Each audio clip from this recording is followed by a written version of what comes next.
আজ আমি তোমাদের সাথে শেয়ার করব ২৭শে নভেম্বরের একটা বিয়েবাড়ির গল্প। আমার সেদিনকে ব্রাইডাল কাজ ছিল, তোমরা সবাই জানো। আর সেটার পরেই আমি সাজুগুজু করে চলে গেছিলাম বিয়েবাড়িতে। বিশ্বাস করো, মেকআপের কাজগুলো কমপ্লিট করতে করতে অনেকটা লেট হয়ে গেছিলো, তো আমার রেডি হতেও অনেকটা লেট হয়ে যায়, আর বিয়েবাড়ি পৌঁছাতেও অনেকটা লেট হয়ে যায়। আর পৌঁছেই দেখি গেটটা খুব সুন্দর করে সাজিয়েছে, মানে একদম অন্যরকম ডিজাইনটা হয়েছে, আমার তো বেশ ভালো লেগেছিল। ভেন্যুতে পৌঁছাতেই আমি দেখি কনে বউ তো একদম সেজেগুজে রেডি, আর ওর বেনারসির কালারটা একদম ইউনিক ছিল। আর পাশেই দেখো আমার বনু সুরু সবাই দাঁড়িয়েছিল, আর প্রত্যেককে খুব মিষ্টি লাগছিল দেখতে। ভেন্যুতে সব থেকে সুন্দর ছিল এই ঝাড় লণ্ঠনটা, মানে আমার তো খুব ভালো লেগেছে। তারপর জাস্ট আমরা স্টার্টার খেতে শুরুই করেছিলাম, আর দেখি বর এসে গেছে, তো আমরা ছুটে ছুটে গিয়েছিলাম সেই ভিড়ের মাঝখানে ঠেলে গুজে বর দেখার জন্য। তো দুজনেই, মানে সৌমদীপ আর সুরভি দুজনেই আমার বোনের অনেক ছোটবেলাকার বন্ধু, এই সুবাদে ওরা আমারও বন্ধু। যাই হোক, এখানে তো খুব সুন্দর করে বরের টোপর ঠিক করে দেওয়া হচ্ছিল। আর বিয়ের লগ্ন ছিল সেদিনকে প্রায় 11টা নাগাদ, কিন্তু আমি তো অতক্ষণ থাকতে পারবো না। আমার বোন কিন্তু সেদিনকে রাত্রেবেলা ছিল, পুরো বিয়ে দেখে গেছে, কিন্তু আমার পক্ষে সেটা সম্ভব ছিল না, তো আমাকে বাড়ি চলে আসতে হয়েছিল। আর এই দেখো লাহাদারও কিন্তু এখানে নিমন্ত্রণ ছিল। আর এই যে সুরকে খুব সুন্দর লাগছিল সেদিন দেখতে, মানে সবাইকেই বেশ ভালো লাগছিল দেখতে। আর দাঁড়ো আমার বোনের শাড়িটা দেখাই। এই শাড়িটা কি তোমরা কেউ চিনতে পারছো? এটা দোলনদির বিয়েতে কিন্তু আমার ফুলমা পরেছিল বউ ভাতে, তোমরা দেখে থাকলে তোমাদের মনে আছে। আর শাড়ির কালারটা এত অসাধারণ, তোমরা ভাবতেও পারবে না, মানে আমার তো খুব প্রিয়।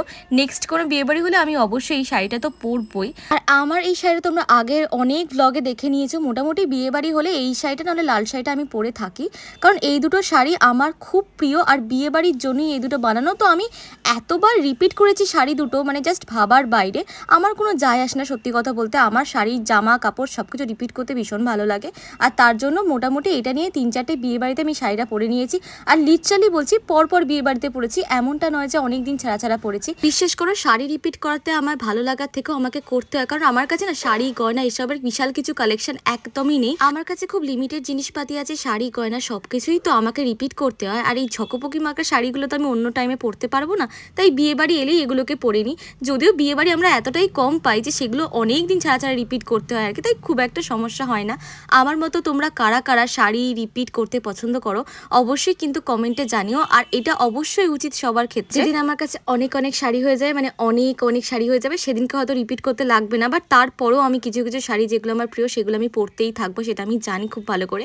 এখানে আমরা খেতে চলে আসি, আর খাবার আইটেমগুলো জাস্ট অসাধারণ ছিল। খাবার টেবিলে বসে খুব একটা আমার ভিডিও করার অভ্যাস নেই, তোমরা খুব ভালো করেই জানো। তাও আমি চেষ্টা করি যতক্ষণ পাতটা ঠিকঠাক আছে ততক্ষণ অবধি ঠিকঠাক ভিডিও করার, তাই আমি সেটাই করেছি। পাত অগোছালো হয়ে থাকলে আমার ভিডিও করতে একদম ভালো লাগে না। আর যে জিনিস দেখলে আমার অস্বস্তি ফিল হয় সেই জিনিস তো আমি অন্যদেরকে দেখাতেই পারবো না, তার কারণ অনেকেই আছেন যারা এই পাতের ভিডিও করেন বা খাবার সময় ভিডিও করেন, তো সেই ভিডিওগুলো আমাকে একটু অস্বস্তি সৃষ্টি করে, যার জন্য আমি একটু অ্যাভয়েড করে যাই এই ভিডিওগুলো দেখানোর থেকে। আর বাকি যাদের যা কাজ ওনারা তো সেটাই করবেন, সেটাই খুব স্বাভাবিক, এটা আমার ব্যক্তিগত মতামত। আর এই জায়গাটায় এত সুন্দর একটা ভিডিও এসছে, আমার কি আর বলবো।